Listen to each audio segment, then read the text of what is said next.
Shalom, saudara yang terkasih di dalam Tuhan. Hari ini saya mau bicara tentang suatu perkara yang sangat penting sekali di dalam kekristenan, yaitu sukacita. Mari kita melihatnya di dalam firman Tuhan pada hari ini, di dalam Filipi pasal 4 ayat 4 yang berkata, bersukacitalah senantiasa di dalam Tuhan. Sekali lagi kukatakan, bersukacitalah. Saudara yang terkasih di dalam Tuhan, ketika kita mempelajari bagian Filipi ini akan sangat kontras sekali dengan apa yang dialami oleh Paulus, dengan apa yang dialami oleh jemaat Filipi.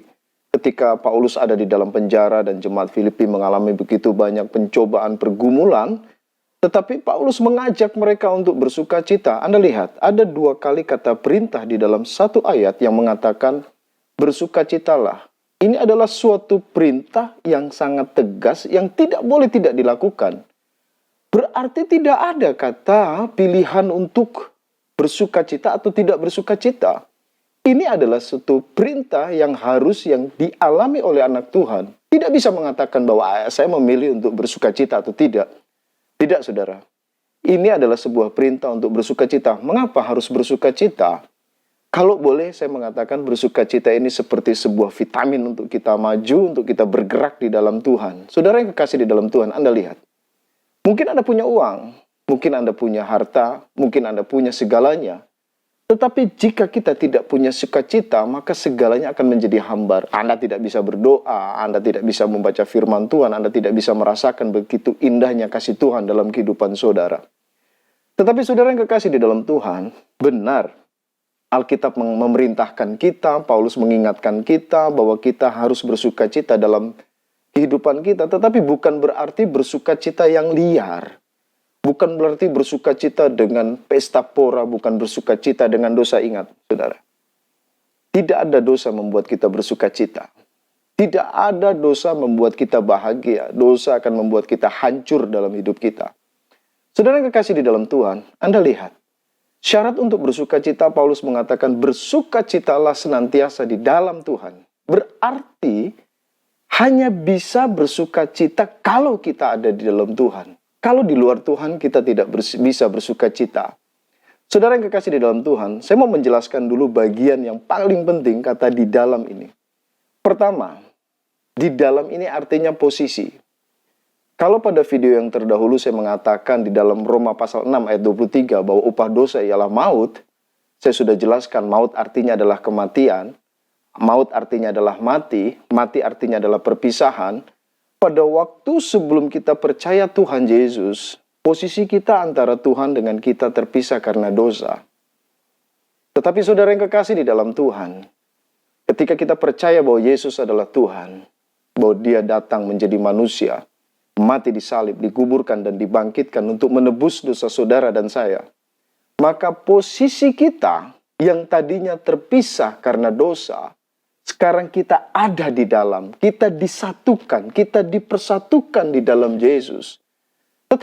Tetapi kata di dalam Tuhan itu bukan hanya posisi kita yang ada di dalam, tetapi juga posisi Yesus yang sudah ada di dalam hati kita. Anda lihat, di dalam Efesus pasal 3 ayat 17, yang sudah saya jelaskan juga dalam video saya yang terdahulu, saya mengatakan bahwa dalam Efesus pasal 3 ayat 17 mengatakan, oleh imanmu, Kristus diam di dalam hatimu. Jadi Anda lihat, kata di dalam Tuhan memiliki arti kita ada di dalam Tuhan, dan Yesus ada di dalam kita. Saya kasih contoh seperti toples ini, di dalamnya ada air dan juga ada kain. Penyatuan antara kita dengan Yesus, Yesus bersatu dengan kita seperti ini. Kain ini ada di dalam air, dan air juga ada di dalam kain ini. Sebuah kesatuan yang tidak bisa dipisahkan. Nah, mengapa kita bisa bersukacita karena ada di dalam Yesus?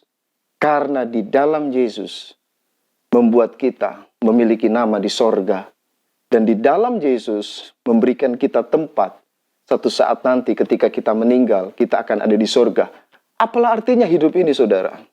Mungkin kita bergelimangan harta. Tapi jika seandainya kita mati dan kita masuk neraka, tidak ada dasar untuk bersukacita. Tidak ada dasar untuk kita hidup berbahagia. Jadi yang pertama, kita bersukacita karena kita ada di dalam Tuhan. Yang kedua, alasan yang kedua kenapa kita bersukacita ada di dalam Tuhan, Dan mengapa kita bersuka cita hanya jika kita ada di dalam Tuhan? Maka ketika kita sudah ada di dalam Tuhan, ada sebuah hubungan. Jika ada sebuah hubungan, berarti ada sebuah penyembahan. Saudara yang kekasih dalam Tuhan. Bagian yang kedua, kita akan bersuka cita kalau kita hidup di dalam Tuhan. Kata di dalam Tuhan yang kedua artinya bukan hanya posisi, tapi sikap hidup kita yang menyembah kepada Tuhan. Anda lihat. Ada beberapa orang mengatakan, ya penyembahan itu Pak berarti kita masuk ke dalam doa, lagu yang nadanya pelan, slow, dan kemudian kita tutup mata. Apakah itu yang dinamakan penyembahan? Dan berkata, ayo kita masuk di dalam penyembahan dan lagunya mulai yang pelan dan syahdu kita tutup mata. Bagaimana dengan lagu yang ngebeat?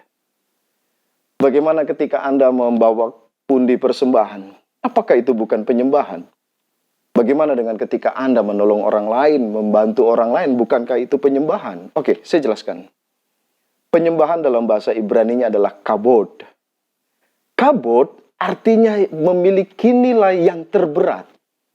Nah, hubungan antara penyembahan dan kabod adalah, pertama, karena nilainya berat, itu menindih kita sampai ke bawah dan akhirnya kita sujud menyembah. Kita mengakui bahwa hanya satu-satunya yang memiliki nilai tertinggi adalah Tuhan. Jadi kabod memiliki dua makna. Kita tunduk menyembah dan mengakui satu-satunya yang memiliki nilai tertinggi hanyalah Tuhan. Satu-satunya yang memiliki nilai yang terberat adalah Tuhan. Jadi saudara yang kekasih di dalam Tuhan, kalau saya mau sederhanakan, penyembahan artinya segala sesuatu yang saudara buat, yang saudara lakukan, dan kemudian kita menaruh nilai yang tertinggi bagi Tuhan.